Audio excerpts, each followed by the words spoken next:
দেখো দেখো, একদিন এত বড় লোক হব, স্বপ্ন আছে ভিতরে।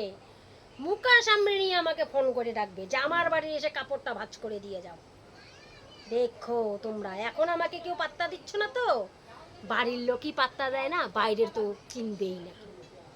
সবচেয়ে বেশি বাড়ির লোক যদি ভ্যালু না দেয়, তাহলে কি অন্য লোক চিনবে? কি করে চিনবে বলো তো তোমরা? তাই স্বপ্ন কোনোদিন ছোট রাখতে নাই, স্বপ্ন বড় রাখো। সে মরার পরেও তো স্বপ্ন সত্যি হতে পারে। কি এইখানে স্বপ্ন আমি কোনো সময় ছোট রাখি না। স্বপ্ন সবসময় যদি এই বড় রাখো। এই যে দেখো, এগুলো এখন বসে বসে ভাজ করবো। এই ভাজের জন্য একদিনকে আমাকে ডাকবে মুকেশ আম্বানি, আসো আমার বাড়ির জামা কাপড়টা কমসে কম বসে ভাজ করে দাও। কেন তুমি নামি দামি লোক। দেখতে পাবে গাইস, বন্ধুরা তোমরা কিন্তু পাশে থেকো, তোমরাও আমার সাথে সাথে দেখতে পাবে। বললাম তো আমি, তোমরা দেখো।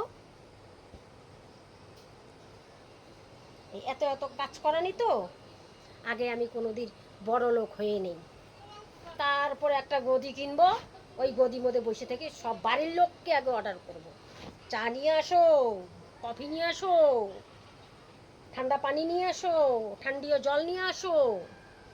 দিবে না, একদম মান্তিনি থেকে বেতন করে কেটে দেবো।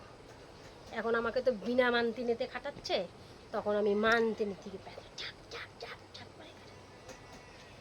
দেখো তোমরা কি মনে করছে।